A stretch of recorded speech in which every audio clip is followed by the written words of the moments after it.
నాగేశ్వర్ గారు నిన్న శ్వేతపత్రం మీద తెలంగాణ అసెంబ్లీలో హాట్ చర్చ జరిగింది. అధికార పక్షం చెప్పేదానికి ప్రతిపక్షం చెప్పేదానికి వ్యత్యాసం క్లియర్గా కనిపిస్తోంది. అసలు తెలంగాణ ఆర్థిక పరిస్థితిపై ప్రభుత్వం అసెంబ్లీలో ప్రవేశపెట్టిన శ్వేతపత్రంలో స్థూలంగా ఏముంది? ఈ శ్వేతపత్రము తెలంగాణ ఆర్థిక వ్యవస్థ దివాలా తీసిందనో, తెలంగాణ ఎకానమీ ఇక ముందుకే పోదనో ఇంప్రెషన్ అయితే నాకు కలవలేదు. నిన్న ఈ శ్వేతపత్రం చూశాక అక్బరుద్దీన్ ఓవైసీ మాట్లాడాడు. తెలంగాణ ఎకానమీ దివాలా తీసిందన్న వాతావరణాన్ని మీరు ప్రపంచాన్ని చెప్తున్నారు, ఇది తెలంగాణకు నష్టం అని. కానీ ఈ శ్వేతపత్రం మొత్తం చదివితే ఎకానమీ గురించి కాదు, ఇది వైట్ పేపర్. ఇది public finances. There is a difference between economy and public finances. Economy అంటేమో తెలంగాణ మొత్తం రాష్ట్ర ఆర్థిక స్థితి, ఇదేమో రాష్ట్ర ప్రభుత్వ ద్రవ్య వనరుల స్థితి. చాలామంది ఎందుకంటే ఇది ప్రత్యేకంగా ప్రతిపక్షాలు రైజ్ చేసిన అంశం. ఇది మొత్తం ఎకానమీ బ్యాంక్రప్ట్ అయిపోయింది, దివాలా తీసిందని ఇట్లాంటి ఇమేజ్ మీరు బయటికి పంపిస్తే పెట్టుబడులు పెట్టేవారు రారు, మన ఎకానమీ తెలంగాణ గౌరవం పోతుంది, మనం రాజకీయంగా భిన్నాభిప్రాయాలున్నా తెలంగాణ ఓడిపోకూడదంటూ అక్బరుద్దీన్ ఓవైసీ గణాంకాలతో స్పీచ్ ఇచ్చారు. అందువల్ల ప్రతిపక్షాలు చెప్తున్నట్లుగా నేను వైట్ పేపర్ 42 పేజీల వైట్ పేపర్ను పూర్తిగా చదివాను కనుక చెప్తున్నా. నాకైతే తెలంగాణ ఆర్థిక పరిస్థితి దివాలా తీసింది, తెలంగాణ దిక్కుతోచని స్థితిలో ఉంది అన్న ఇంప్రెషన్ కలగలేదు. నాకు కలిగిన ఇంప్రెషన్ ఏంటంటే పబ్లిక్ ఫైనాన్సెస్ పైనది. అందుకే నేను చెప్పింది ఇది ఎకానమీకి public finances is part of economy. కానీ పబ్లిక్ ఫైనాన్సెస్ ఒక్కటే ఉండదు ఎకానమీలో. అంటే ప్రభుత్వ ఆర్థిక స్థితి మాత్రమే ఎకానమీ కాదు, ఎకానమీలో అనేక ఇతర ఫ్యాక్టర్స్ ఉంటాయి. సో అందువల్ల ఇది మొదటిగా స్థూలంగా అర్థం చేసుకోవాల్సింది. ఇందులో ప్రధానంగా ప్రభుత్వం పైన తీవ్రమైన ఫిస్కల్ స్ట్రెస్ ఉంది, అంటే ద్రవ్య వనరుల ఒత్తిడి ఉంది అని. మీకు ఎకానమీకి పబ్లిక్ ఫైనాన్సెస్కు తేడా మనకు అర్థం కావాలంటారు శంకర్. సింపుల్గా ఇప్పుడు నాకు 2 లక్షల ఆదాయం ఉంది, 2,10,000 ఖర్చు పెడుతున్నాను. నా ఎకానమీ బాగున్నట్టా లేనట్టా? 2 లక్షల ఆదాయం ఉంది కనుక ఎకానమీ బాగున్నట్టు. 2 లక్షల ఆదాయం ఉన్నా 2,10,000 ఖర్చు పెడుతున్నాను కనుక నా ఫిస్కల్ స్ట్రెస్, నా ద్రవ్య వనరుల పరిస్థితి బాగలేనట్టు. ఇది తేడా. నాకు 20,000 ఆదాయం ఉంది, నేను దాంట్లో 12,000 ఖర్చు పెట్టుకుంటున్నాను, 8,000 మిగిలించుకుంటున్నాను. నా ఎకానమీ బాగలేదు, 20,000 ఉంది నా ఆదాయం, కానీ నా ద్రవ్య పరిస్థితి బాగుంది. ఎందుకంటే నాకున్న 20,000లో నేను 12,000 ఖర్చు పెట్టుకుంటున్నాను, 8,000 మిగిలించుకుంటున్నాను. అంటే మొదటి వ్యక్తి 2 లక్షల జీతం ఉన్నవాడేమో 10,000 ఇంకెక్కువ ఖర్చు పెట్టి అప్పు చేస్తాడు. 20,000 జీతం ఉన్నవాడేమో ఉన్న దాంట్లోనే 8,000 మిగిలించుకుంటాడు. అందువల్ల ఎవరి ఎకానమీ బాగుంది? ఖచ్చితంగా 2 లక్షల ఆదాయం ఉన్నవాడి ఎకానమీ బాగుంది. కానీ ఎవరి ఫైనాన్సెస్ బాగలేవు? 2 లక్షలు ఉన్నవాందే ఫైనాన్సెస్ బాగలేవు, 20,000 ఉందే బాగుంది. ఇది తేడా. ఎకానమీకి పబ్లిక్ ఫైనాన్స్కు ఒక సామాన్యుడి పరిభాషలో మనకు అర్థం కావాలంటే, పబ్లిక్ ఫైనాన్సెస్ బాగాలేవని వైట్ పేపర్ చెప్తే ఎకానమీ బాగాలేదని చెప్పి మీరు తెలంగాణను బదనాం చేస్తున్నారంటే అది సరైనది కాదు. అందువల్ల ప్రభుత్వ ద్రవ్య వనరుల పరిస్థితి బాగాలేదు అన్నది ఈ శ్వేతపత్రంలో ఉన్న మౌలిక అంశం. ఎలా బాగాలేదు? ఒకటి, ఇందులో అప్పుల గురించి చెప్పారు. అప్పుల గురించి 2014లో 72,757 కోట్లు, ఎగ్జాక్ట్ ఫిగర్స్ కొద్దిగా అటు ఉండొచ్చు, నేను గుర్తునే చెప్తున్నాను. 72,000 అబోవ్, అంటే 72,000 కోట్లకు పైగా, సుమారు 73,000 కోట్ల అప్పు తెలంగాణ ఏర్పడినప్పుడు ఉండే. అది ఇప్పుడు 6,71,658 కోట్ల పెరిగింది. అంటే 6,72,000 కోట్ల పెరిగింది. అంటే 72,000 కోట్ల నుంచి 6,72,000 కోట్లు, సుమారు 73,000 కోట్లు, అంటే సుమారు 6 లక్షల కోట్ల అప్పు ఈ 9.5 ఏళ్లలోనే చేశారు. ఇది అంటే తెలంగాణ ఏర్పడిన నాటి నుంచి ఇప్పటి వరకు అప్పు 10 రెట్లు పెరిగింది. అప్పు పెరగడం కరెక్టా కాదా అది మళ్ళీ వేరే చర్చ పెడదాం. అప్పైతే పెరిగింది అన్నది ఫ్యాక్ట్, అందులో కాదని ఎవరని లేదు. అయితే ఈ అప్పు పెరిగింది అనే దాంట్లో మెలిక ఎక్కడుంది అంటే, అప్పు 2-3 రకాలుగా ఉంటుంది. ఒకటి ప్రభుత్వం చేసే అప్పు, అది బడ్జెటెడ్ బారోయింగ్స్ అంటారు. అంటే ప్రభుత్వమే నేరుగా బాండ్లు విడుదల చేసి లేదా ఆర్బీఐ నుంచి రకరకాల సోర్సెస్ నుంచి ఓపెన్ మార్కెట్ బారోయింగ్స్ అంటారు, OMB అని, ఇలా రకరకాల ఓవర్ డ్రాఫ్ట్లు తీసుకుంటారు, బ్యాంకులకు అప్పు పడుతుంది. ఇది ప్రభుత్వం చేసే అప్పు. రెండవదేమో ఆఫ్ బడ్జెట్ బారోయింగ్స్, అంటే బడ్జెట్లో చూపరు. ఇప్పుడు ఉదాహరణకు కాళేశ్వరం కార్పొరేషన్ పెట్టి అప్పు తీసుకుంటారు. సో అది బడ్జెట్లో రిఫ్లెక్ట్ కాదు, ఎందుకంటే అది కాళేశ్వరం కార్పొరేషన్ కట్టుకుంటుంది. మిషన్ భగీరథ అప్పు చేస్తుంది, అది బడ్జెట్లో కనబడదు. వీటిని ఆఫ్ బడ్జెట్ బారోయింగ్స్ అంటారు. సో ఈ ఆఫ్ బడ్జెట్ బారోయింగ్స్ రెండవ రకం. మూడవ రకం ఏంటంటే ప్రభుత్వం అప్పు చేయదు, ఏ సంస్థ అప్పు చేయదు, వేరే సంస్థలు అప్పు చేస్తే ప్రభుత్వం గ్యారంటీ ఇస్తుంది. ఉదాహరణకు డిస్కామ్లు అప్పు చేస్తుంది, డిస్కామ్లకు అప్పు ఇవ్వండి ఎందుకు ఇస్తుంది? ఏ బ్యాంక్ అయినా నీ దగ్గర ఆదాయమే లేదు, నువ్వు నష్టాల్లో ఉంది కీయనంటుంది. దానికి ప్రభుత్వం గ్యారంటీ ఇస్తుంది. అంటే ఒకవేళ డిస్కామ్లకు కట్టలేని పరిస్థితి వస్తే వాటి ప్రభుత్వమే కట్టాలి. అందువల్ల అప్పును ఎలా లెక్క తీస్తామన్న దాని మీద పంచాయతీ. రాష్ట్ర ప్రభుత్వము వైట్ పేపర్లోమో ఈ 3 రకాల రుణ భారాన్ని చూపింది. బడ్జెట్ అలాగే ఇప్పుడు ఉదాహరణకు 72,757 కోట్లు 2014లో ఉంటే యాక్చువల్గా ప్రభుత్వ అప్పు 3,89,000 కోట్లకు పైగా, సుమారు 3,90,000 కోట్ల అప్పు ప్రభుత్వం చేసింది. మరి 6,72,000 కోట్లు ఎక్కడికి వెళ్ళి వచ్చింది? 6,71,658 crores, అంటే ఆఫ్ బడ్జెట్ బారోయింగ్స్ గ్యారంటీస్ను కలిపింది. ఈ పద్ధతిని నిన్న ప్రతిపక్షం ప్రశ్నించింది, హరీష్ రావు ప్రశ్నించింది ఇదే, మీరు వీటిని ఎలా కలుపుతారు అని. కానీ వాస్తవంగా కలపాలి. ఎందుకు కలపాలి అంటే అల్టిమేట్గా ఇప్పుడు కాళేశ్వరం కార్పొరేషన్ ఉంది, కాళేశ్వరం కార్పొరేషన్కి ఆదాయం ఎడికలు వస్తుంది. నిన్న ముఖ్యమంత్రి రేవంత్ రెడ్డి కూడా సభలో ప్రస్తావించాడు, దీనికి ఆదాయం వస్తుందని చెప్పి మీరు బ్యాంకు నుంచి అప్పు తీసుకున్నారు. అప్పు తీసుకోవడానికి రకరకాలుగా చెప్పచ్చు డాక్యుమెంట్లో, కానీ రియాలిటీ ఏంటి? కాళేశ్వరం ద్వారా వచ్చే నీళ్లను మనం రైతులకు ఉచితంగానే ఇస్తున్నాం, అందువల్ల ఆదాయం వచ్చే అవకాశమే లేదు ఆ కార్పొరేషన్కు. అలాగే మిషన్ భగీరథ మంచినీళ్ళ కార్పొరేషన్, దీనికి ఆదాయం ఎడికలు వస్తుంది, ఆదాయం వచ్చే అవకాశమే లేదు. అంటే ఇది బడ్జెట్లో చూపకుండా ఉండేందుకు చేస్తున్న పనే తప్ప నిజంగా ఆ కార్పొరేషన్కి ఆదాయం వచ్చి దాని అప్పులు అదే కట్టుకుంటుంది అనేది అబద్ధము. అందువల్ల ఆఫ్ బడ్జెట్ బారోయింగ్స్ కూడా కలపాలి. ఏదైనా ఒక కార్పొరేషన్కి ఆదాయం వస్తే వేరే విషయం, నేను కాదని అనడం లేదు, అన్నిటికీ రావని కూడా అనడం లేదు. ఏదైనా ఒక కార్పొరేషన్ సంపాదించవచ్చు కూడా, సంపాదించేది లెక్క సంగతి తర్వాత చూడాలి. కానీ సాధారణంగా ప్రభుత్వాలు ఈ ఆఫ్ బడ్జెట్ బారోయింగ్స్ అల్టిమేట్గా ప్రభుత్వ రుణభారమే అవుతుంది, టెక్నికల్గా కాకపోయినా కూడా. అయితే ఇప్పుడు రాష్ట్ర ప్రభుత్వం చేసిన మొత్తం అప్పుల్లో మీకు ఈ ఆఫ్ బడ్జెట్ బారోయింగ్స్ ఎక్కువ పెరుగుతున్నాయి. అసలు సమస్య ఇప్పుడు తెలంగాణ కాదు, ఆంధ్రప్రదేశ్లో కూడా అంతే. మీకు ఉదాహరణకు 2014లో ఈ ఆఫ్ బడ్జెట్ బారోయింగ్ 4% ఉండే టోటల్ డెట్లో, మొత్తం రుణభారంలో. ఇప్పుడు అది 39% పెరిగింది. అంటే ఎంత మేరకు ఆఫ్ బడ్జెట్ బారోయింగ్స్ పెరుగుతున్నాయో చూడండి, 73% పెరుగుతున్నాయి.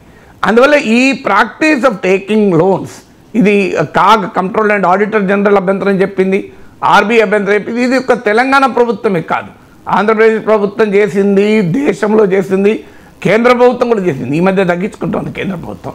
అందువల్ల రుణభారము పెరిగింది. ఇది ప్రభుత్వం చెప్తున్న మొదటి తీస్తూ ఈ దీంట్లో ఎలా పెరిగిందని చెప్పాలి. దీనికి ఇదొక పంచాయతీ, దీనికి రకరకాల పద్ధతులు అనుసరిస్తారు.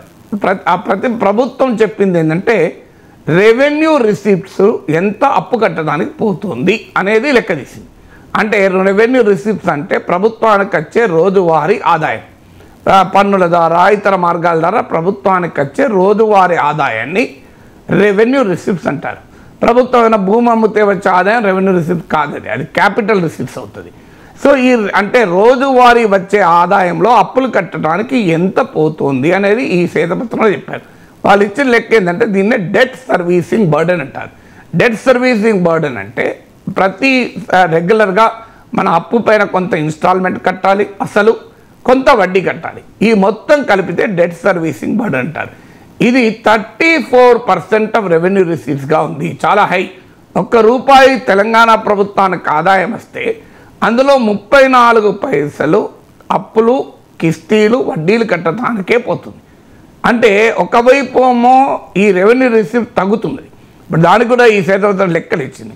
మీకు 2015-16 ప్రాంతంలో రెవెన్యూ రిసీప్ట్స్ రాష్ట్ర జిఎస్డిపి, రాష్ట్ర ఆదాయంలో భాగంగా చూస్తే 13.2% ఆఫ్ జిఎస్డిపి ఉండే, అది ఇప్పుడు 11.8%కు 2018-19 కరోనాకు ముందు ఏడాదికే తగ్గింది.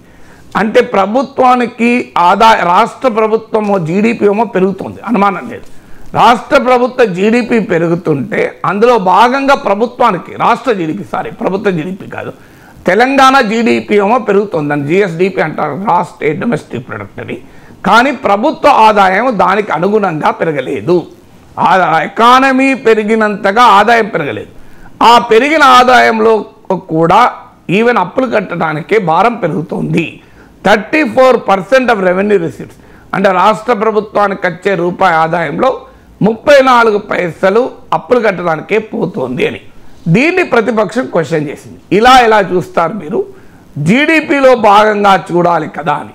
అంటే రాష్ట్ర స్థూల ఉత్పత్తిలో భాగంగా మీరు అప్పులు చూడాలి అనేది ప్రతిపక్ష వాదన.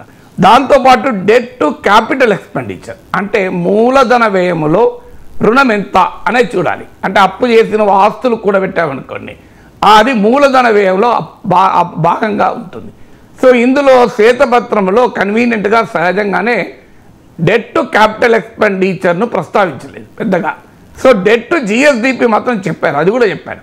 అంటే రాష్ట్ర ఆదాయంలో ఉత్పత్తిలో భాగంగా చూస్తే 15.7 ఉండే 2014-15 ఆ ప్రాంతంలో, అది కాస్త ఇప్పుడు ఈ ఆఫ్ బడ్జెట్ బారోయింగ్స్ కూడా కలుపుకోక ముందు 27.8%, ఆఫ్ బడ్జెట్ బారోయింగ్స్ కూడా కలుపుకుంటే 36.9%, నియర్లీ 37% ఉంది. చాలా ఇది హై. సో ఇందులో మనకు FRBM physical responsibility budget management చట్టం ప్రకారం 25% ఆఫ్ జిఎస్డిపి మించకూడదు. కానీ 37% ఉన్నది అనేది ఈ శ్వేతపత్రం చెప్పిన అంశం.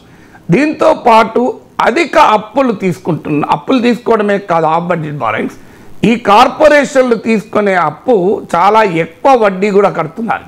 ఎందుకంటే టాప్ 5 కార్పొరేషన్స్ ఈ ఆఫ్ బడ్జెట్ బారోయింగ్స్లో ఇవి తీసుకున్న అప్పే 95% ఆఫ్ బడ్జెట్ బారోయింగ్లో.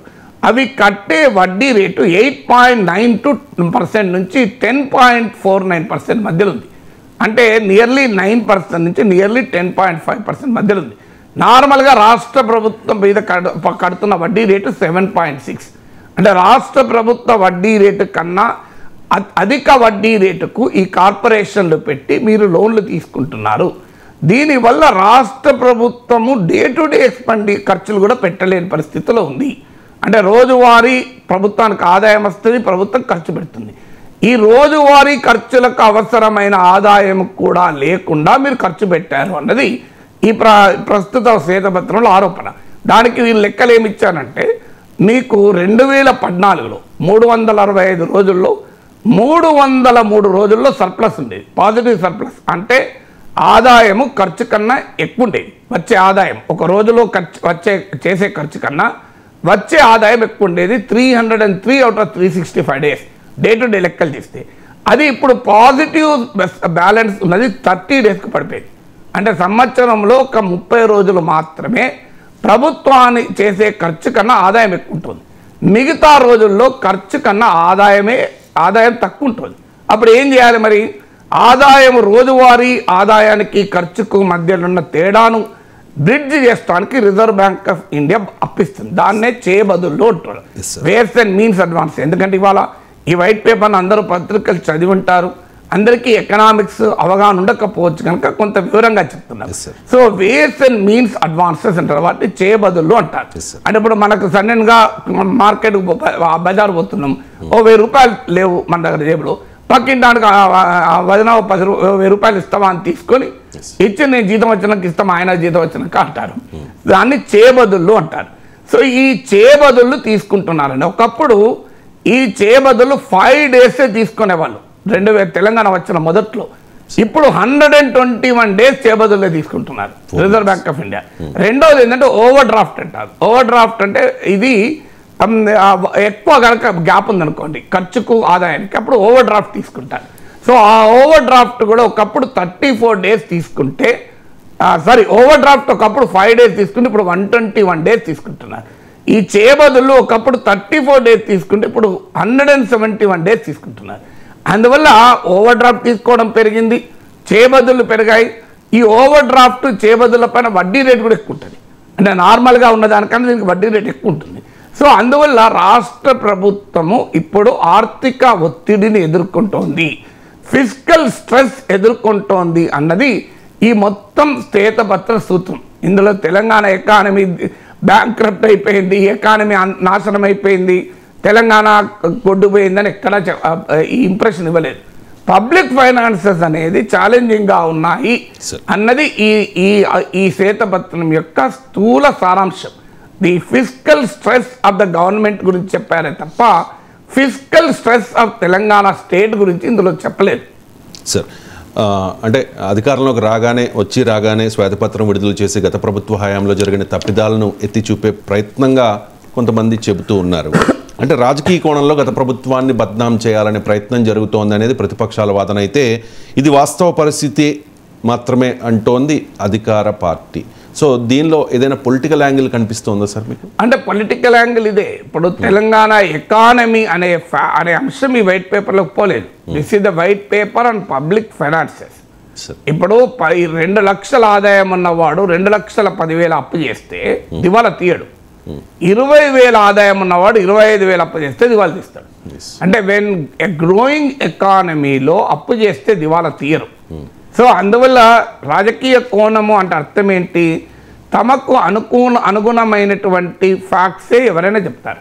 ఇప్పుడు ప్రతిపక్షమైన ఏం చెప్తోంది? మేము ఆ బడ్జెట్ బారోయింగ్స్ ప్రభుత్వం ఎందుకు కడుతుంది, అది వాళ్ళే కట్టుకుంటారు కదా అని నేను హరీష్ రావు కూడా అన్నారు. వాళ్ళు ఎలా కట్టుకుంటారు, వాళ్ళకి ఆదాయం ఎక్కడదని ప్రభుత్వం చెప్పింది. సో అందువల్ల గ్లాస్ హాఫ్ ఫుల్ ఉంది, హాఫ్ ఎంప్టీ ఉంది అనేలాగా.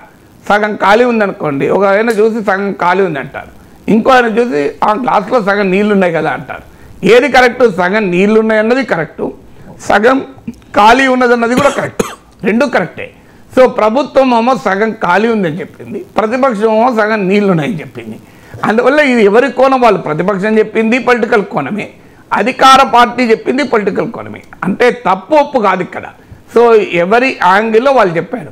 అందువల్ల ప్రభుత్వ వాదన ఏంటంటే, మేము అప్పులు చేసిన మాట నిజమే, అప్పులు చేసి ఆస్తులు కల్పించాము కదా, అది ఎందుకు చెప్పలేదు అనేది ప్రభుత్వ వాదన. అంటే డెట్ టు క్యాపిటల్ ఎక్స్పెండిచర్ చూపలేదు మీరు, అది ప్రస్తావించలేదు పెద్దగా అని చెప్పేది. కానీ ఇప్పుడు మనకు ఒక ఉదాహరణ ఉంది. నువ్వు అప్పు చేసి ఒక 3 ఇళ్ళు కొన్నావు, నీకు ఆదాయం 2 లక్షలు ఉంది, కానీ 3 ఇళ్ళ కోసం నువ్వు అప్పు చేయడం వల్ల 3 లక్షలు అప్పు ఉన్నది. నువ్వు 2 లక్షల ఆదాయం ఉంది, 3 లక్షల అప్పు కట్టాలి. ఎట్లా కడతావు? ₹1,00,000 తేడా. ఆస్తులు లేవంటే ఆస్తులు ఉన్నాయి, 3 ఇళ్ళు ఉన్నాయి, కానీ ఆ 3 ఇళ్ళ మీద వచ్చే రెంట్ నీకు ₹1,00,000 3 లక్షలు ఉండదు. మీరు ఎవరైనా ఇల్లు కడితే అయ్యే ఈఎంఐ ఎక్కువ ఉంటుంది, రెంట్ తక్కువ ఉంటుంది. అందువల్ల సొంత ఇల్లు కొరకు అప్పు తీసుకుంటారు తప్ప రెంట్ ఇవ్వడానికి అప్పు తీసుకొని ఇల్లు కడితే అన్యాయం అవుతాడు. సో ఇప్పుడున్న పరిస్థితి ఏంటి? రాష్ట్ర ప్రభుత్వ వాదన ఏంటంటే, అయ్యా నువ్వు ఆస్తులు కూడగట్టచ్చు, అప్పు చేసి 3 ఇళ్ళు కొన్నావు, కానీ ఆ 3 ఇళ్ళ మీద వచ్చే ఆదాయము మా కట్టాలని అప్పు కన్నా తక్కువ ఉంది, ఏం చేయమంటారు? ఆర్థిక పరిస్థితి బాగాలేదా? బాగుంది. ఆస్తులు లేవా? బ్రహ్మాండంగా ఉన్నాయి, 3 ఇళ్ళు ఉన్నాయి. కానీ మరి ఆర్థిక పరిస్థితి బాగుందా? 3 ఇళ్ళు ఉన్నాయి, 2 లక్షల ఇన్కమ్ ఉన్నది, ఆర్థిక పరిస్థితి బాగుంది, కానీ ఇబ్బందులు పడతాడు. ఎందుకు ఇబ్బందులు పడతాడు? 2 లక్షల ఆదాయం ఉన్నా కూడా, 3 ఇండ్లున్నా కూడా ఖర్చు ఇవాళ అప్పు 3 లక్షలు ఉంది, నెల నెల కట్టాల్సింది. అంటే తన ఆదాయం పోగా ఖర్చులకు ఏమీ మిగలకపోగా ఇంకో ₹1,00,000 అప్పు చేసి కట్టాలి. అందువల్ల ఇక్కడ how do you see the issue? So ప్రభుత్వం చూసేదేమో ఆస్తులు నువ్వు కొన్నవా కొనలేదా అన్న అంశంలోకి ప్రభుత్వం పోలేదు, తెలివిగా ప్రభుత్వం ఆ అంశాలకు పోలేదు. ఈ వైట్ పేపర్లో ఆస్తులు కూడబెట్టారా కూడబెట్టలేదా అనే దానికి పోకుండా, ఆస్తులు కూడబెట్టినా కూడా కొన్నిసార్లలో ఆ ఆస్తులు ప్రొడక్టివ్ అసెట్స్ కానప్పుడు, ఆదాయం రానప్పుడు డెఫినెట్గా దాని ప్రభావము పబ్లిక్ ఫైనాన్సెస్ పైన ఉంటుంది. మనం ఉదాహరణకు మిషన్ భగీరథ కట్టావు, మిషన్ భగీరథ అప్పు ఉంటుంది, ఆ అప్పు ప్రభుత్వం చెల్లించాలి కదా. ఆస్తి క్రియేట్ కాలేదు, అయింది క్రియేట్, పైప్ లైన్లు వేసారు, అవన్నీ వేసారు, కరెక్టే. సో అందువల్ల పంచాయతీ ఎక్కడ వస్తుంది అంటే అప్పు. ఇప్పుడు సెక్రటరియట్ బిల్డింగ్ కట్టారు 500 కోట్లు ఉంటుంది. ఈ 500 కోట్లకు మరి ఖర్చు అవుతుందా లేదా? సెక్రటరియట్ నుంచి ఏమైనా ఆదాయం వస్తుందా? సెక్రటరియట్ నుంచి 5 పైసలు ఆదాయం రాదు కదా. సో అందువల్ల ఆదాయము ఆస్తుల క్రియేషన్ జరిగిన మాట నిజమే, అది ఎందుకు చూపెట్టలేదన్నది ప్రతిపక్షాల వాదన. ఇది మొదటిది. కానీ ఆస్తులు కల్పించినా కూడా ఇవాళ ఆ అప్పుల భారం సంగతి ఏంటి అనేది ప్రభుత్వ వాదన. అయితే ఆస్తులు కల్పించిందన్న అంశాన్ని ఈ వైట్ పేపర్లో మెన్షన్ చేయలేదు కదా అనేది ప్రతిపక్షాల క్వశ్చన్. ఇది ఆస్తుల కల్పన గురించి వైట్ పేపర్ కాదు కదా, ఇది ప్రభుత్వ ఆర్థిక ద్రవ్య పరిస్థితి ఫైనాన్సెస్ పైన కదా అని ప్రభుత్వం వాదన. ఇక రెండవ డైమెన్షన్ ఏంటంటే ఎకానమీ పెరుగుతున్న క్రమంలో అప్పు చేస్తే ప్రమాదం ఏముండదు. వాస్తవంగా తెలంగాణ జీడిపి పెరుగుతోంది, తెలంగాణ జిఎస్డిపి పెరుగుతోంది. 1,20,000 పైచిలుకున్న తలసరి ఆదాయం ఇలా 3,12,000 పెరిగింది. స్టేట్ ఓన్ ట్యాక్సెస్ రెవెన్యూ అంటారు, అంటే రాష్ట్ర ప్రభుత్వానికి సొంత పన్నుల ద్వారా వచ్చే ఆదాయము గణనీయంగా పెరిగింది. ఇది భారతదేశంలోనే one of the fastest growing economy. Own tax revenue కూడా అధికంగా ఉన్న ఎకానమీ తెలంగాణ. అందువల్ల ఇలాంటి ఎకానమీలో అప్పులు అంటే debt in the context of economy growing ఏం ప్రభావం చూపదు కదా అనేది ప్రతిపక్షాల వాదన. ప్రభుత్వము ఎకానమీ గ్రోయింగ్ గురించి మాట్లాడలేదు. అంటే 2 లక్షల ఆదాయం ఉన్నాడు, 2,10,000 అప్పు చేశాడు. రేపు 2.5 లక్షల ఆదాయం అయ్యే పొటెన్షియల్ ఉంది, కానీ ఇవాళ 2,10,000 కట్టాలి కదా. రేపు పొటెన్షియల్ బాగుంది, కానీ 2,50,000 పొటెన్షియల్ మళ్ళీ 3 లక్షలు అప్పు అవుతుంది.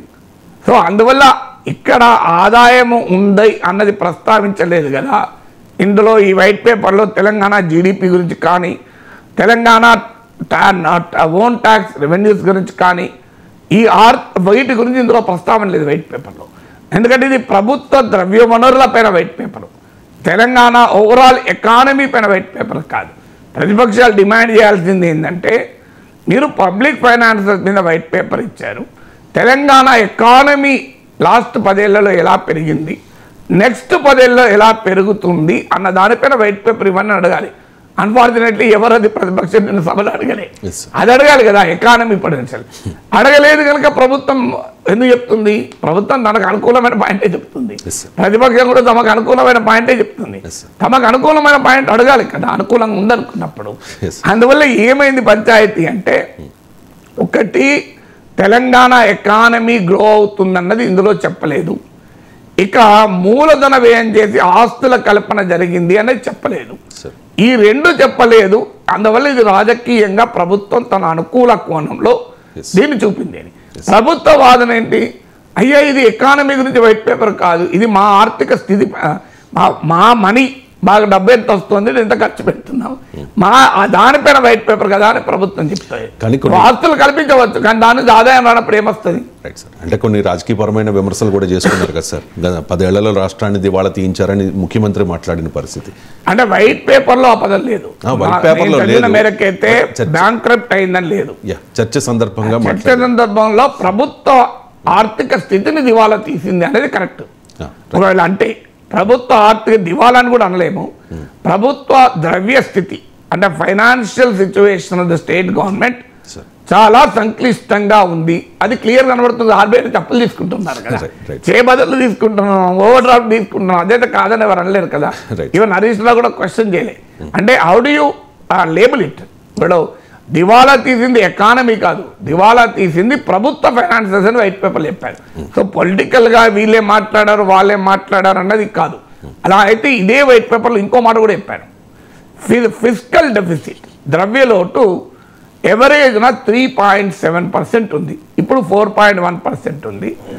8 ఏళ్లలో 3 ఏళ్లలో ఎఫ్ఆర్బిఎం పరిమితులను దాటింది అని చెప్పారు. ఇందులో ప్రభుత్వం ఏం చెప్పింది? ఎఫ్ఆర్బిఎం పరిమితులు దాటిన సంవత్సరాల నెంబర్ ఇచ్చింది. 8 ఏళ్లలో 3 ఏళ్ళు అంటే ఎఫ్ఆర్బిఎం పరిమితులకు లోబడి మిగతా 5 ఏళ్ళు ఉంది కదా, అది ప్రభుత్వం చెప్పలేదు. అంటే 5 ఇయర్స్లో ఎఫ్ఆర్బిఎం లిమిట్కు లోబడే అప్పు చేశారు, కానీ ఫిస్కల్ డెఫిసిట్ ఉంది. కానీ 3 ఏళ్ళు మాత్రం ఎఫ్ఆర్బిఎం లిమిట్ దాటింది. ప్రభుత్వం 3 ఏళ్ళు దాటింది అని ఇందులో లెక్క ఇదే వైట్ పేపర్లో చెప్పింది. ప్రతిపక్షం దాన్ని వాడుకోవచ్చు. 8 ఏళ్లలో 5 ఏళ్ళు ఎఫ్ఆర్బిఎంకు లోబడి మాత్రమే పరిస్థితి ఉంది, ఫిజికల్ డెఫిసిట్ కదా. అంటే how do you look at it? ప్రభుత్వం ఎందుకు చెప్తుంది? అది ప్రతిపక్షం చెప్పుకోవాలి. అయ్యా నీ వైట్ పేపర్లోనే ఉందయ్యా, 5 out of 8 years ఎఫ్ఆర్బిఎం లిమిట్స్కు లోబడే అప్పు చేశారు. ఇక మిగతాది 3 ఏళ్ళే కదా, ఆ 3 ఏళ్లలో 2 ఏళ్ళు కరోనా ఇయరే కదా, 1 ఏడాది డిమానిటైజేషన్ ఇయర్ కదా. అందువల్ల మేము ఫిజికల్ డెఫిసిట్ బాగానే మేనేజ్ చేసినాం కదా ప్రభుత్వం ప్రతిపక్షం చెప్పుకోవాలి. ప్రభుత్వం ఎందుకు చెప్తుంది గత ప్రభుత్వం బాగుంది అని చెప్పదు కదా. అందువల్ల ఇదే వైట్ పేపర్లో ఇచ్చిన లెక్కల్లోనే ఉంది. ఓన్లీ 3 out of 8 yearsలో మాత్రమే ఫిజికల్ డెఫిసిట్ FRBL లిమిట్ దాటింది అన్నారు. అంటే మిగతా 5 years బాగున్నదని చెప్పారు కదా. అందువల్ల ఈ వైట్ పేపర్లో చెప్పిన డేటా అనే వాళ్ళు ఉపయోగించుకోవాలి. ఇంకో పలానా డేటా మీరు ఎందుకు ఇవ్వలేదని అడగాలి. కానీ పొలిటికల్గా బదనాం చేస్తున్నారు మమ్మల్ని అంటే బదనాం చేసే పనే చేస్తారు. కాంగ్రెస్ పార్టీ ప్రభుత్వము బీఆర్ఎస్ పాలన అద్భుతంగా ఉందని వైట్ పేపర్ ఇస్తుందా? మనం భ్రమలో ఉండకూడదు. This is a political contestation. ఎవరిది వాళ్ళు చెప్పుకోవాల్సిందే తప్ప కాంగ్రెస్ ప్రభుత్వము కేసీఆర్ పాలన కితాబ్ ఇచ్చే రీతిలో ఎప్పుడు వైట్ పేపర్ ఇవ్వదు. పోనీ కాంగ్రెస్ ప్రభుత్వం పైన బీఆర్ఎస్ ఇస్తుందా? రాజకీయంగా సాధ్యమే కాదు. ఎవరి డేటా వాళ్ళు ఇచ్చుకోవాలి. మీ తరఫున వాళ్ళెందుకు వకాలు తప్పించుకుంటారు అని ఇక్కడ డౌట్ ఏంటంటే సార్, ఎవరి డేటా వాళ్ళు చెప్తూ ఉన్నారు, దీనికి వాస్తవంగా ఇది అని చెప్పి ఏంటి సార్ సోర్సు? అధికార పక్షం చెప్పిన దానికి ప్రతిపక్షం చెప్పిన దానికి చాలా వేరియేషన్ కనిపిస్తోంది. ఏంటి అంటే ఈ వేరియేషన్ ఎందుకు ఉంటుంది అంటే, ఒకటి సోర్స్. ఇప్పుడు నిన్న జరిగింది అక్బరుద్దీన్ ఓవైసీ మొత్తం వైట్ పేపర్లో ఉన్న గణాంకాలన్నీ తప్పు అని ఒక్కొక్కటి మైన్యూట్గా చెప్పాడు. సో నిజంగా బాగా మాట్లాడిన వాళ్ళలో హరీష్ రావు గారు, మీకు అక్బరుద్దీన్ ఓవైసీ. సో బాగా మాట్లాడిన మాట నిజం కాదని ఎవరు అన్నారు. అందువల్ల ఎవరి డిఫెన్స్ వాళ్ళు కదా. బౌలింగ్ వేసిన వాళ్ళు బాగా వేయచ్చు, బ్యాటింగ్ వేసిన వాళ్ళు కూడా బ్యాటింగ్ బాగా చేయొచ్చు. ఇద్దరు బౌలింగ్ బాగా వేసి బ్యాటింగ్ బాగా జరుగుతూనే కదా రక్తి కట్టేది. సో అందువల్ల ఇక్కడ వైట్ పేపర్ చాలా లూసిడ్గా ఒకదాన్ని మనం అప్రిషియేట్ చేయాలి. సాధారణంగా ఎకనామిక్స్ పైన ఇచ్చే డాక్యుమెంట్లు సామాన్యుడికి అర్థం కాని సంక్లిష్టంగా ఉంటాయి. కానీ ఈ వైట్ పేపరు సరళంగా ఉంది, చాలా సులభంగా సామాన్యుడు అర్థం చేసుకోవచ్చు. ఇది ఎవరైనా అర్థం చేసుకోవచ్చు చదివితే. సో ఈవెన్ ప్రతి కాన్సెప్ట్ కూడా వివరణ ఇచ్చారు. ఇప్పుడు రెవెన్యూ రిసీట్స్ అంటే ఏంటి అనే చెప్పారు. సో మీకు వేస్ అండ్ మీన్స్ అంటే ఏంటి, చేయబదులు అంటారు వాటిని తెలుగులో. అలాగే ఓవర్ డ్రాఫ్ట్ అంటే ఏంటి, ఎప్పుడు వేస్ అండ్ మీన్ తీసుకుంటారు, ఎప్పుడు ఓవర్ డ్రాఫ్ట్ తీసుకుంటారు, ఆఫ్ బడ్జెట్ బారోయింగ్స్ అంటే ఏంటి, ఇవన్నీ ఆర్థిక పదికట్టు పదాలు, ఇవన్నీ జార్గాన్. సో ఈ జార్గాన్ను కూడా వివరించారు. ఎందుకంటే అసెంబ్లీలో 57 మంది కొత్త వాళ్ళు ఉన్నట్టు లెక్క నేను చదివాను. సో గణనీయమైన సంఖ్యలో కొత్త వాళ్ళు ఉన్నారు. వాళ్ళకి ఫైనాన్సెస్, బడ్జెట్, ఎకానమీ, సభ అనుభవాలు లేకపోవచ్చు. అందువల్ల ప్రజలకైనా సభ్యులకైనా చాలా సరళంగా అర్థమయ్యే లూసిడ్గా రాశారు. అంతవరకు అప్రిషియేట్ చేయొచ్చు. అయితే అక్బరుద్దీన్ ఓవైసీ రైజ్ చేసింది ఆయన క్యాగ్ రిపోర్ట్లు డౌన్లోడ్ చేసుకొని, ఇందులో కూడా ఒక తప్పు ఉంది. అసలు సమయం నేను హరీష్లో ప్రస్తావించాను కూడా. 42 పేజీల డాక్యుమెంట్ ప్రవేశపెట్టి వెంటనే చర్చ అన్నారు. అసలు ఆ డాక్యుమెంట్ చదవాలి కదా, దానికి కౌంటర్ స్ట్రాటజీ తెచ్చుకోవాలి కదా. అప్పుడు అక్బరుద్దీన్ ఓవైసీ అభ్యంతరం చెప్పి టీ బ్రేక్ అని ఇవ్వండి, ఆ సమయంలో చదువుకుంటామంటే అప్పుడు 40 నిమిషాలు టీ బ్రేక్ ఇచ్చారు. హరీష్ రావు అడిగింది కరెక్ట్. అది ముందు రోజు ఇవాళ ఏమవుతుంది, ఇప్పుడు ఈ వైట్ పేపర్ రిలీజ్ చేస్తే ఇవాళ చేస్తున్నారు అనుకోండి, ముందు రోజే ఇచ్చామనుకోండి, అప్పుడు ఏం అడ్వాంటేజ్ అవుతుందంటే చదివి ప్రిపేర్ అయ్యి కౌంటర్ ఇన్ఫర్మేషన్తో వస్తారు. కానీ అది ఈ ప్రభుత్వం చేయలేదు. ఈ ప్రభుత్వం గత ప్రభుత్వం చేసింది, ఆ గత ప్రభుత్వం కూడా ఎప్పుడు చేయదు. నేను కౌన్సిల్లో 8 ఏళ్ళు ఉన్నాను, ఎన్నడూ కూడా ముందు రోజు ఇవ్వరు. ఇస్తే మేము ఎప్పుడు అనేక సార్లు సభలో మొత్తుకున్నాం, అయ్యా ముందు ఇవ్వండి. ఈవెన్ కాగ్ రిపోర్ట్లు అయితే చివరి రోజు చివరి గంటలో ఇస్తారు. ఇంత కట్టుంటుంది కాగ్ రిపోర్ట్లు, ఎవరు చదువుతారని? ఇప్పుడు దానివల్ల ఇమీడియట్గా రియాక్ట్ కావాలి. బడ్జెట్ అనేది సీక్రెట్ డాక్యుమెంట్, దాన్ని ముందు ఇవ్వలేరు. కానీ మిగతా ముందు వచ్చి వైట్ పేపర్ ఉందనుకోండి ఇవ్వరు. అది ఎక్కడైనా అది రాజకీయంగా చేసే పనే. అది నిన్న 40 నిమిషాలు గ్యాప్ ఇచ్చారు. ఓవైసీ ఏమో కాగ్ రిపోర్ట్ను డౌన్లోడ్ చేసుకొని పట్టుకొచ్చి ఇంకో కాగ్ రిపోర్ట్లో ఇలా ఉంది, మీరిచ్చిన వైట్ పేపర్లో ఇలా ఉంది అని తప్పు పట్టాడు. ఎందుకంటే ఒక ఎగ్జాంపుల్ చెప్తే మనకు అర్థమవుతుంది ఏ రకంగా గణాంకాలు ఉంటాయని. వెంటనే ముఖ్యమంత్రి రేవంత్ రెడ్డి కొంతసేపు అయ్యాక లేచాడు. లేచి కర్ణాటక బడ్జెట్ డాక్యుమెంట్ చూపెట్టాడు. అయ్యా నువ్వు కాగ్ రిపోర్ట్ ప్రకారం కర్ణాటక బడ్జెట్ తప్పు ఇలా ఉంది, వైట్ పేపర్లో ఇంకో రకంగా ఉంది అనేది అక్బరుద్దీన్ ఓవైసీ వాదన. దానికి ముఖ్యమంత్రి రేవంత్ రెడ్డి ఉదాహరణ చెప్పాడు. అయ్యా మేము రాష్ట్ర బడ్జెట్ డాక్యుమెంట్ ఆధారంగా ఈ ఫిగర్ ఇచ్చాం, 2,62,000 కోట్లు ఏదో ఉంది. మీరు కాగ్ రిపోర్ట్ ఇస్తున్నారు. కాగ్ రిపోర్టుకు బడ్జెట్ డాక్యుమెంట్కు తేడా ఏంటి? ఒక తేడా ఉంది. నిన్నది legislature affairs minister Sridhar Babu కూడా ప్రస్తావించారు. అది కరెక్ట్. అది కాగ్ నివేదిక ఇచ్చాక దాన్ని అసెంబ్లీకి ప్రజెంట్ చేస్తారు. కాగ్ రిపోర్ట్ గవర్నర్కి ఇస్తారు, అది అసెంబ్లీకి ప్రవేశపెడతారు. అసెంబ్లీలో పబ్లిక్ అకౌంట్స్ కమిటీ అని ఉంటుంది.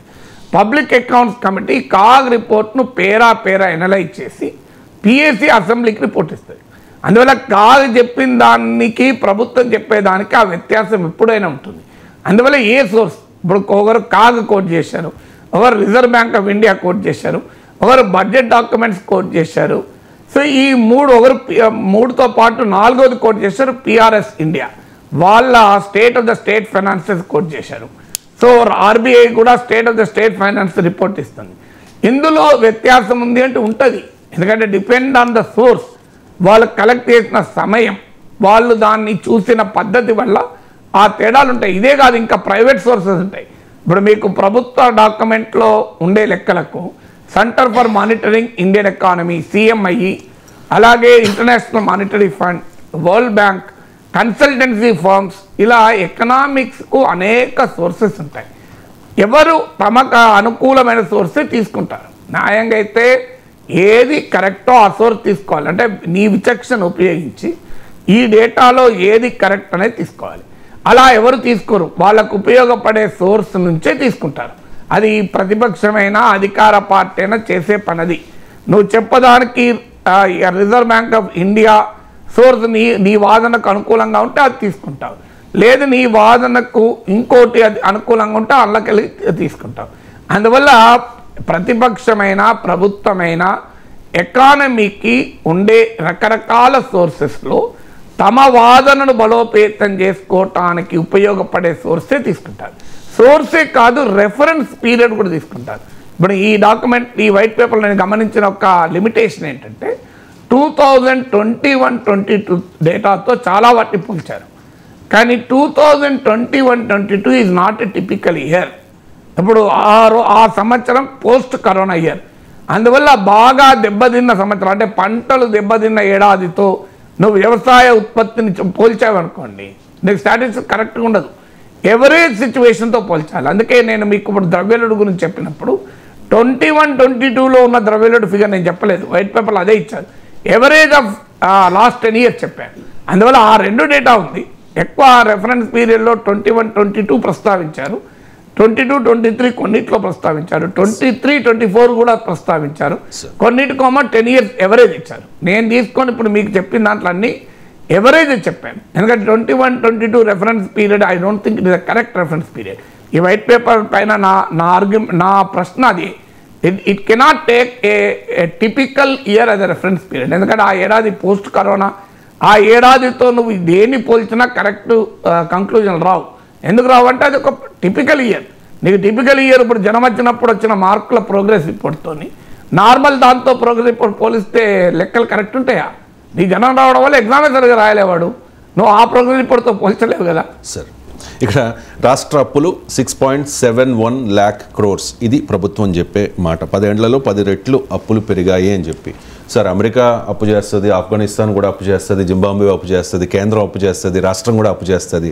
అప్పు చేయడం అనేది ఒక హక్కులాగా భావిస్తూ అప్పులు చేసుకుంటూ వెళ్ళిపోతూ ఉంటారు. సో ఇక్కడ అప్పు చేయడం తప్ప ఒప్ప అంటే ఏం చెప్తారు సార్ నాగేశ్వర్? దానికి ఆన్సర్ లేదు అని చెప్తాను. లేదా? ఎందుకు లేదు అంటే దానికి రీజనింగ్ ఇస్తాను సార్. అన్నిటికీ ఏబిసిడీలో ఆన్సర్ ఉండదు, ఎస్ఆర్ నోడు. అందులో సోషల్ సైన్సెస్లో అసలే ఉండదు. It is not mathematics. మ్యాథమెటిక్స్లో కూడా 3 రకాలు ఉంటాయి. జోక్ ఉంది మ్యాథమెటిక్స్ పైన, అంటే ఈ జోక్గానే తీసుకోవాలి. చార్టెడ్ అకౌంటెంట్లు ఎవరు ఫీల్ కాకూడదు. 2+2 ఎంత అని మిమ్మల్ని అడిగితే మీరు 4 అంటారు. మ్యాథమెటిక్షియన్ అడిగితే 4 అనడు, 3.999999 అంటాడు. అంటే ఎగ్జాక్ట్ 4 అన్నాడు మ్యాథమెటిక్షియన్. చార్టెడ్ అకౌంటెంట్ అడిగామనుకోండి, మీకు ఎంత కావాలి సార్ చెప్పండి, మీకు ఎంత కావాలని అంత ఇప్పిస్తాం సార్, 2+2 6 ఏమంటారు చేస్తామని. ఎందుకంటే చార్టెడ్ అకౌంటెంట్ల పని అదే కదా అని. ఇప్పుడు నీ డిఫెన్స్ లాయర్ ఏం చెప్తాడు, నీకు అనుకూలమైన వాదనలే కోర్టులు వినిపిస్తాడు. నీ ఆడిటర్ నీకు అనుకూలమైన ఆడిట్ పాయింట్లే చెప్తాడు కదా. సో అందువల్ల ఇలా జోక్ ఉంది. అంటే స్టాటిస్టిక్స్ చూసేటప్పుడు చెప్పేటప్పుడు సోషల్ సైన్సెస్లో ఏ కాన్సెప్ట్ కూడా మ్యాథమెటిక్స్ లాగా ఉండదు. It is the way you look at the society. అందువల్ల ఉదాహరణకు ఈ ఐఫోన్ కొనడం కరెక్టా కాదా, ఇది ఐఫోన్ ₹1,00,000 ఉంటుంది, ఇది కొనడం కరెక్టా కాదా అనే ప్రశ్నకు ఆన్సర్ ఉంటుందా? నా డ్రైవర్ కొంటే, ఇంకో ఈ కెమెరామెన్ కొంటే, ఆ కెమెరామెన్కి వేరే ఆస్తులు ఉంటే వేరే విషయం. కానీ ఇక్కడ వచ్చే శాలరీతో కనుక కెమెరామెన్ బతుకుతుంటే ఐఫోన్ కొంటే తప్పంట నేను. ఎందుకంటే ఆయన ఇన్కమ్ తక్కువ. కానీ నేను ఒక యూనివర్సిటీ ప్రొఫెసర్ను, నాకు 2 పిల్లలు సెటిల్ అయి ఉన్నారు. సో నా ప్రశాంతంగా ఉన్న నేను నా కెపాసిటీ ఎక్కువ ఉన్నది కనుక నేను ఐఫోన్ కొనుక్కున్నా. What is wrong? నేను కొంటేనే కదా ఐఫోన్ మ్యానుఫ్యాక్చరింగ్ ఫెసిలిటీ ఇండియాలో పెరిగి భారతదేశంలో 10 మందికి ఉద్యోగాలు వచ్చాయి. నేనేమి కొనక నా డబ్బులన్నీ బీరోలు దాచుకున్నాను అనుకో. So what will happen? Economy పెరగదు, ఎంప్లాయ్మెంట్ పెరగదు. అందువల్ల ఐఫోన్ కొనడం కరెక్టా అంటే నీ కెపాసిటీ ఉంటే కొనడం కరెక్ట్, కెపాసిటీ లేకపోతే కొనడం తప్పు. సో సీతాఫలాలు తినడం కరెక్టా అని అడిగాను. సపోటాలు, సీతాఫలాలు. షుగర్ ఉన్నవాడు ఉంటే తినడం తప్పు, షుగర్ లేనోడు ఉన్నాడు తింటే మంచిది. సో మామిడి పండ్లు, సపోటాలు, సీతాఫలాలు తినాలా, అరటి పండ్లు అనే క్వశ్చన్ మీరు ఏమన్నా అడిగారు కొన్ని ఆన్సర్ ఉంటుందా? షుగర్ లెవెల్ హెవీ ఉన్నవాడు తినద్దు, షుగర్ లెవెల్ మోడరేట్గా ఉన్నవాడు పోనీ ఒక సగం పండు తిను, కొద్దిగా తిను. మంచిగా ఉండడంకో వానికి బ్రహ్మాండంగా ఉన్నది, షుగర్ లెవెలే లేదు, వితిన్ 70, 80, 90 ఉన్నది, ఫాస్టింగ్. వాడు ఎందుకు తినద్దు? 110 ఉండడమో తినకపోతే మంచిది, లేదంటే ఒక చిన్న కొద్దిగా తింటే మంచి తింటారు. 140 ఉన్నాడు ముట్టుకోవద్దు, 90 ఉన్నాడు తినచ్చు, బేస్గా 2 పండ్లు తినచ్చు. ఇది కూడా అప్పు కూడా ఇలాగే. అప్పు అనేది స్టాండర్డ్ రెస్పాన్స్ ఉండదు. ఒకటి నీ ఆదాయము ఎంత అనేది నిర్ణయిస్తుంది అప్పు చేయడం కరెక్టా కాదా. నేను ఇంతకుముందు అదే మీకు ఒక ఫిగర్, 20,000 ఆదాయం ఉన్నవాడు 12,000 ఖర్చు పెట్టి 8,000 మిగిలించిన వాడు ఉంటాడు మన చుట్టూ. 2 లక్షల ఆదాయం ఉన్నవాడు 2,10,000 ఖర్చు పెట్టి ఇబ్బంది పడేవాడు ఉంటాడు. సో అందువల్ల ఫిస్కల్ మేనేజ్మెంట్ అనేది నీ ఇన్కమ్తో లింక్. సో నీ ఇన్కమ్కు లోబడి నువ్వు అప్పు చేసావనుకోండి ఎలాంటి అభ్యంతరం లేదు. 1. 2, నీకు బాగా ఇన్కమ్ వచ్చే అవకాశం ఉన్నప్పుడు అప్పు చేసావనుకోండి తప్పలేదు.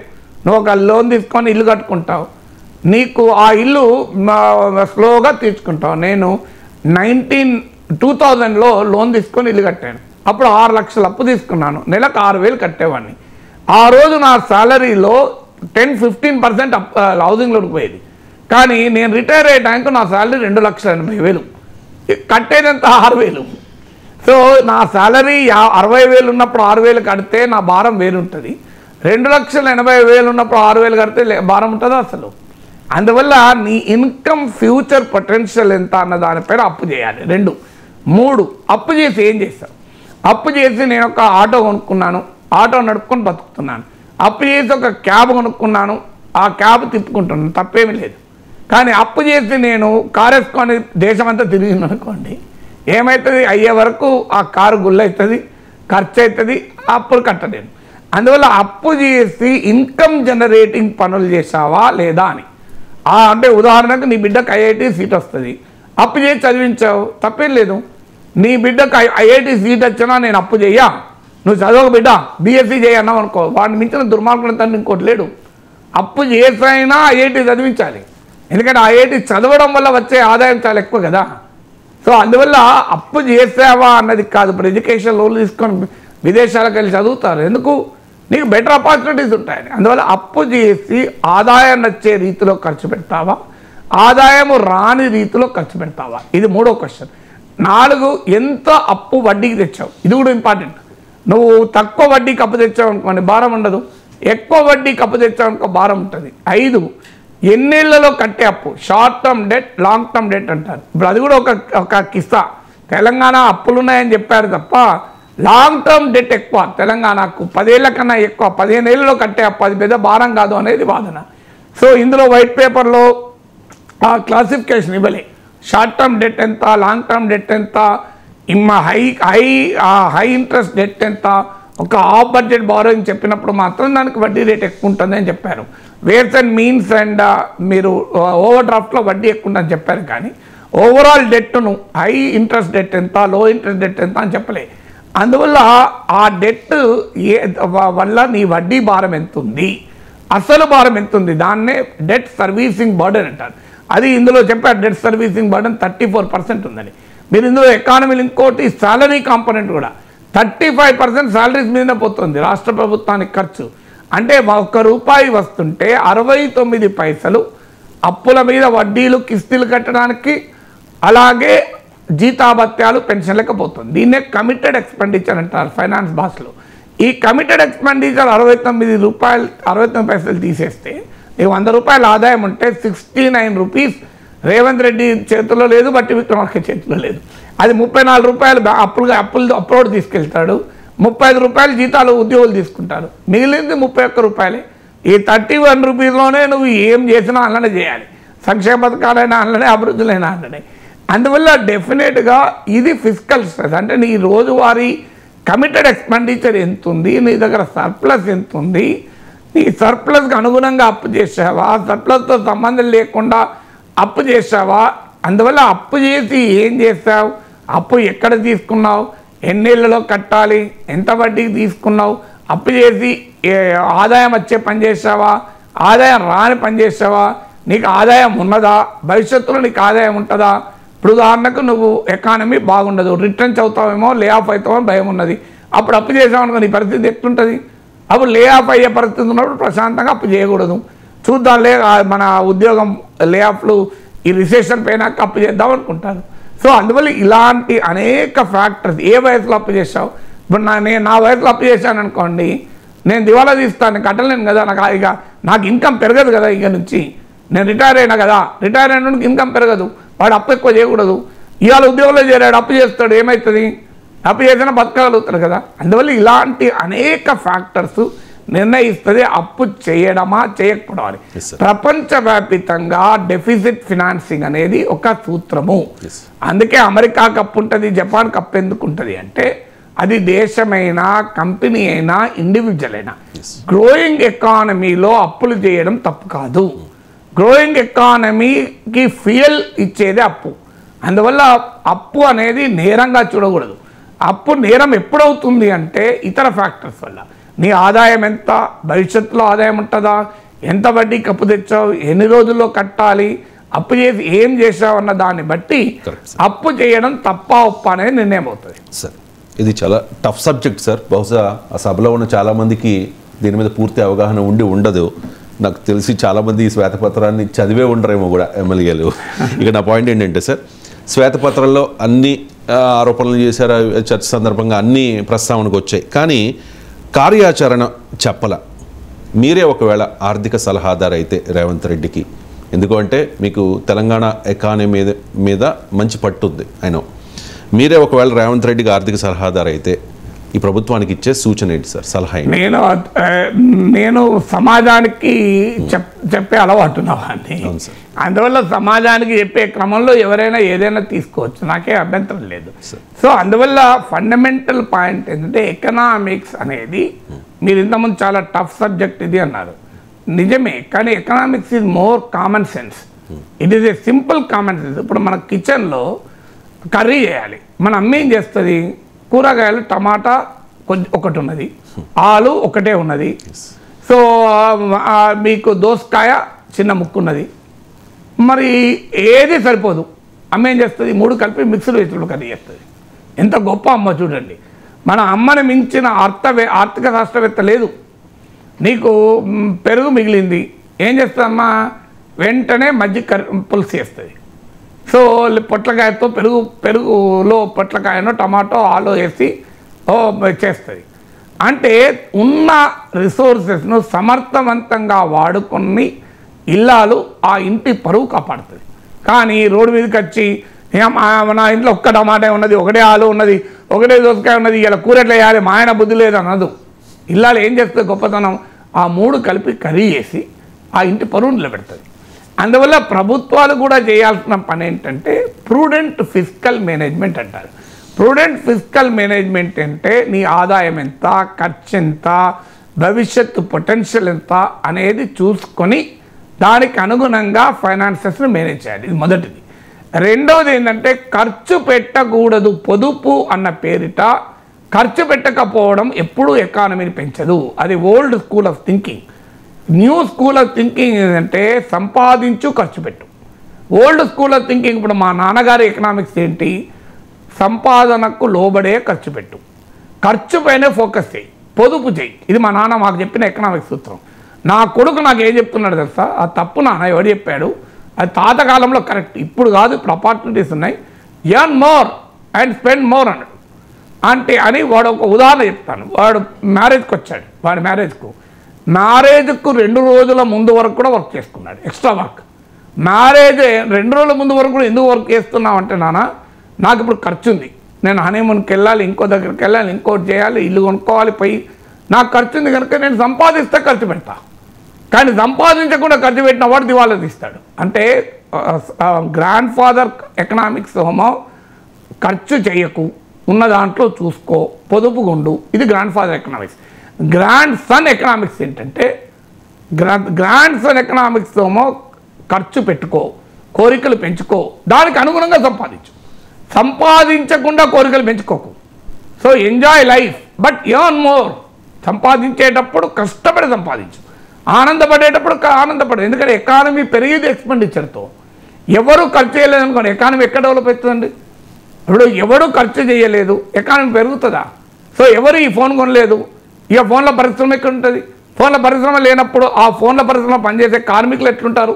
ఆ కార్మికులకు ఆదాయం లేనప్పుడు వాళ్ళు ఎట్లా వస్తువులు కొంటారు? అందువల్ల ఇప్పుడు సేవింగ్స్ డ్రివెన్ ఎకానమీ కాదు ఈ కాలం కన్జంప్షన్ డ్రివెన్ ఎకానమీ. అందువల్ల ఆదాయాన్ని పెంచుకో, ఖర్చు చేసుకో. ఇది రాష్ట్ర ప్రభుత్వం చేయాల్సిన పని. ప్రూడెంట్ ఫిస్కల్ మేనేజ్మెంట్ అంటే ఫిస్కల్ ఆస్టరిటీ కాదు, ఆర్థిక పొదుపు కాదు. ప్రూడెంట్ ఫిస్కల్ మేనేజ్మెంట్ అంటే విస్తృతంగా ఆదాయాన్ని పెంచుకుంటూ ఆ పెంచిన ఆదాయాన్ని ప్రజల కొరకు ఖర్చు పెట్టు. అందువల్ల ఆదాయాన్ని పెంచడం పైన ఏం చేయాలి, ఇది రాష్ట్ర ప్రభుత్వం ఆలోచించాలి. ఆదాయాన్ని పెంచడం పైన ఏం చేయాలి అంటే, ప్రజలపైన పన్నులు వేస్తే ఆదాయం పెరగదు, ప్రజలపైన పన్నులు వేస్తే ప్రజలపైన భారం పెరుగుతుంది. ఎకానమీని గ్రో చేయాలి. ఎకానమీని గ్రో చేస్తే అద్భుతంగా ఆదాయం పెరుగుతుంది. ఎకానమీని గ్రో చేస్తే సెక్టార్స్ ఏంటివి అని ఐడెంటిఫై చేయాలి. ఇప్పుడు ఉదాహరణకు తెలంగాణ ఎకానమీ తీసుకుందాం, ఒక టూరిజం సెక్టార్ తీసుకుందాం. ఎంత పొటెన్షియల్ ఉంది అంటే, టూరిజం అనేది అనేక రకాలుగా ఉంటుంది. ఇప్పుడు హైదరాబాద్లో మెడికల్ టూరిజం ఉంది, అంటే బయట నుంచి వచ్చి ఇక్కడ ట్రీట్మెంట్ తీసుకుని కూడా పోతారు. Religious and spiritual tourism, infrastructural tourism, eco tourism, adventure tourism, ఇలా అనేక రకాల టూరిజాన్ని బాగా పెంచారనుకోండి, ఆటోమేటిక్గా ఎకానమీ పెరుగుతుంది, ఎంప్లాయ్మెంట్ పెరుగుతుంది, ప్రభుత్వానికి ఆదాయాలు పెరుగుతాయి. సో అందువల్ల ఎకానమీని విస్తృతంగా కొత్త పుంతలు తొక్కించే తెలివి అయిన పని చేయాలి. ఏ ఏ రంగాలలో పెరగడానికి స్కోప్ ఉంది, ఆ రంగాలలో పెరగడానికి ఉన్న అవకాశాన్ని సద్వినియోగం చేసుకోవాలి. ఇప్పుడు ఉదాహరణకు ఫుడ్ ప్రాసెసింగ్ ఉంటుంది, నీకు పత్తి ఉంటుంది, పత్తి దారం తీస్తే, పత్తి అమ్మితే 10 రూపాయలు వస్తుంది, దాన్ని దారం తీస్తే 15 రూపాయలు వస్తుంది, దారం నుంచి బట్ట నేస్తే 20 రూపాయలు వస్తుంది, ఆ బట్ట పైన ఎంబ్రాయిడరీ డిజైన్ వేస్తే 30 రూపాయలు వస్తుంది, దాన్ని డ్రెస్ మెటీరియల్గా కుడితే 60 రూపాయలు వస్తుంది, దాన్ని బ్యూటిఫుల్గా ప్యాక్ చేస్తే 100 రూపాయలు వస్తుంది. అంటే పత్తి 10 రూపాయల విలువైన పత్తి 100 రూపాయల విలువైన ప్రొడక్ట్గా మారింది. దీన్నే ఎకనామిక్స్లో వాల్యూ అడిషన్ అంటారు. ఈ ప్రాసెస్లో ప్రభుత్వానికి ఆదాయం వస్తుంది, ఉపాధి కూడా పెరుగుతుంది ప్రజలకు. ఎందుకంటే పత్తి ఒక ప్యాకేజ్ డ్రెస్ మెటీరియల్ కావటానికి అన్ని దశల్లోనూ ఎంప్లాయ్మెంట్ పెరుగుతుంది. అందువల్ల ఏది ఎంప్లాయ్మెంట్ క్రియేట్ చేసే సెక్టారు, ఏది ఎకానమీని పెంచే సెక్టారు, ఎక్కడ పొటెన్షియల్ ఉంది అనేది గుర్తించి దాన్ని ట్యాప్ చేయగలగాలి. సో ట్యాప్ తెలంగాణకు బ్రహ్మాండమైన అటవీ సంపద ఉంది. ఫారెస్ట్ను ఒక బ్రహ్మాండమైన ఎకనామిక్ రిసోర్స్గా ఎలా మార్చాలి? అన్ఫార్చునేట్లీ అడవిలో వేల సంవత్సరాలుగా ఉన్న ఆదివాసుల వల్ల అడవి దెబ్బతింటుందని వాళ్ళని పంపించే పనులు చేస్తున్నారు. అయ్యా, ఆదివాసులకు తెలిసినంత అడవి నీకు నాకు తెలియదు, వాళ్ళు ప్రేమించినంతగా అడవిని నువ్వు నేను ప్రేమించలేవు.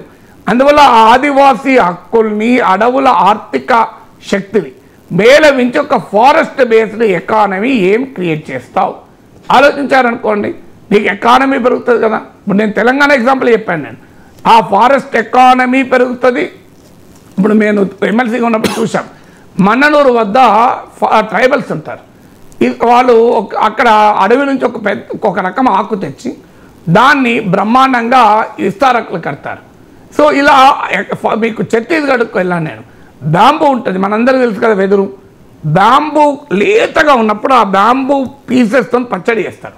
మన దగ్గర ఉందా? మనకు తెలియకూడదు ఆ పచ్చడి ఉన్నదని. అలాంటి పచ్చడి ఒకటి లేత బ్యాంబూ వాటితో ఓ పచ్చడి ఉంటుందని మీకు నాకు తెలియదు, మనకు ఆవకాయ పచ్చడి తప్ప. సో అందువల్ల అలా ఫారెస్ట్ను ఉపయోగించుకొని ఏ రకమైన ఎకానమీ డెవలప్ చేయొచ్చు. దీనికి it requires lot of research, Ravishankar, lot of passion, lot of professional effort. Lot of political leadership. Unfortunately మనకేందంటే అలాంటి వ్యవస్థలన్నీ రాజకీయ పునరావాస కేంద్రాలుగా మారుతున్నాయి. సో ఎందుకంటే ఈ పరిశోధన చేసి ప్యాషన్తో నాలెడ్జ్తో ఎకానమీని ఇండెప్త్గా స్టడీ చేస్తూ కామన్ సెన్స్తో అంటే ఒక సమాజం పట్ల కమిట్మెంట్తో ఎకనామిక్స్ని చదివితే ఇట్ ఈస్ నాట్ డిఫికల్ట్. అందువల్ల ఎకానమీ పెంచడం ద్వారా ఆర్థిక వనరులు పెరుగుతాయి, నువ్వు ప్రజలకు ఖర్చు పెట్టుకో. తర్వాత దుబారా ఖర్చు ఎక్కడుంది, అన్ప్రొడక్టివ్ ఎక్స్పెండిచర్ ఎక్కువ ఉంది. ఇప్పుడు ఉదాహరణకు మీకు మా ఉస్మాన్ సిటీలో చెప్తాను. ఉస్మాన్ సిటీలో ఒక డిజిటల్ కంటెంట్ డెవలప్ చేయాలని చెప్పి రూసా అనే కేంద్ర ప్రభుత్వ స్కీమ్ కింద ₹1 కోటి శాంక్షన్ చేశారు. ఇంతవరకు ఒక్క లెసన్ ప్రొడ్యూస్ కాలేదు. కెమెరాలు కొన్నారు, దాంట్లో ఒకటి ఉంటే ఒకటి ఉండదు. నీకు మీరు ఇప్పుడు వెళ్ళి చూడండి, digital education eco system create చేయడానికి రూసాలో ₹1 కోటి ఖర్చు పెడితే ఒక్క వీడియో తయారు కాలే. మరి నేను రోజు 100 వీడియోలు పెడుతున్నాను. అంటే ఒక్క ఉస్మాన్ సిటీలోనే ఒక్క చోటే ఇంత వేస్టేజ్ ఉంది. అందువల్ల ప్రభుత్వంలో మామూలు వేస్టేజ్ ఉండదు, కోట్ల రూపాయలు ఖర్చు పెట్టి అన్యూటిలైజ్గా పడుతుంది. సో అందువల్ల ఆ డెడ్ అసెట్ లైవ్ అసెట్ అనే ఎకనామిక్స్లో కాన్సెప్ట్ ఉంది. డెడ్ అసెట్ను లైవ్ అసెట్లుగా మార్చగలగాలి. ప్రభుత్వంలో ఎక్కడెక్కడ డెడ్ అసెట్స్ ఉన్నాయి అనేది ఐడెంటిఫై చేసి వాటిని లైవ్ అసెట్గా మార్చగలిగితే లైవ్ అసెట్ రెవెన్యూ ఇస్తుంది, డెడ్ అసెట్ రెవెన్యూ ఇవ్వదు ఎప్పుడు కూడా. సో అలాగే మీరు ఎక్కడ అన్ప్రొడక్టివ్ ఎక్స్పెండిచర్ ఉంది, ఎక్కడ అనవసరపు ఖర్చు ఉంది, దాన్ని ఎలా మెయింటైన్ చేయాలి. అంటే మనం చేసే ఖర్చులో చాలా వేస్ట్ ఉంటుంది, వృధాగా ఉంటుంది. ఇప్పుడు నువ్వు కారు 10:30కు ఒకరు బయటకు వెళ్తారు కారు తీసుకొని, 11ంటికి కొడుకు క్యాబ్ బుక్ చేసుకుని వెళ్తాడు, 11:30కు భార్య ఆటో వేసుకొని వెళ్ళిపోతుంది, 12 గంటలకు బిడ్డ క్యాబ్ వేసుకొని వెళ్ళిపోతుంది. 10 నుంచి 12 మధ్యలో ఒకరు కారు, ఒకరు ఆటో, ఒకరు క్యాబు, ఒకరు ఇంకో క్యాబు, వీళ్ళందరూ దాదాపు ఒకే ప్లేస్కి వెళ్తారు. వీళ్ళు ప్లాన్ చేసుకొని 10-12 మధ్యలో ఆ నలుగురు కలిసి కారు ఎక్కి 4 చోట్లకి వెళ్ళొచ్చారు అనుకోండి, నీకు దీన్నే ఫిస్కల్ ప్రూడెన్స్ అంటారు. అంటే ఖర్చు లేకపోతే కొద్దిగా ఎవరైనా ఒకరు అర్ధగంట ఎక్కువ టైం వేస్ట్ చేసుకోవచ్చు, టైం పట్టవచ్చు. లేదు ఒక కారులో ఒకరు అందరినీ డ్రాప్ చేసి తన పని చేసుకొని మళ్ళీ అందరినీ పికప్ చేసుకుంటూ రావచ్చు. సో ఇది ప్లానింగ్ అంటారు. ఈ రిసోర్స్ ప్లానింగ్ ఉండగలగాలి. దీన్నే ఫిస్కల్ ప్రూడెన్స్ అంటారు. సో అందువల్ల ఈ రకమైన ప్రయత్నాలన్నీ చేస్తే ఎందుకు పెరగదండి? ఎకానమీలో దీనికి బేస్ ఏంటంటే ప్రపంచవ్యాపితంగా నేర్చుకోవాలి. వండర్ఫుల్ ఎక్స్పీరియన్సెస్, బెస్ట్ ప్రాక్టీసెస్ ఉంటాయి ప్రపంచంలో. ఆ ప్రపంచం వైపుగా నీ సర్వ అవగాహన పెంచుకొని ప్రపంచంలో ఎక్కడ ఏది మంచి జరిగితే దాన్ని ఆస్వాదించి దాన్ని అమలు చేయగలిగితే యూ కెన్ క్రియేట్ వండర్స్. అయితే ఆ రకమైన పబ్లిక్ పాలసీ రీసెర్చ్ ఉండాలి, పబ్లిక్ పాలసీ ఇన్ఫర్మేషన్ ఉండాలి, పబ్లిక్ పాలసీ ఈకో సిస్టమ్ ఉండాలి. అన్ఫార్చునేట్లీ మోటివేషన్ లేని బ్యూరోక్రసీలో కొద్దిమందికి మాత్రమే మోటివేషన్ ఉంటుంది. చాలామంది రొటీన్ మెకానికల్ వర్క్ అలవాటు పడతారు, ఆ క్లరికల్ యాటిట్యూడ్కి అలవాటు పడతారు. దీన్ని ప్యాషన్తో, పొలిటికల్ లీడర్షిప్తో, ఎకనామిక్ విజన్తో కనుక చేయగలిగితే అద్భుతాలు చేయొచ్చు. చేయలేమనేది క్వశ్చన్ లేదు. Right sir. సామాన్యులకు కూడా అర్థమయ్యేలా చాలా డీటెయిల్డ్గా ఎక్స్ప్లెయిన్ చేశారు సార్.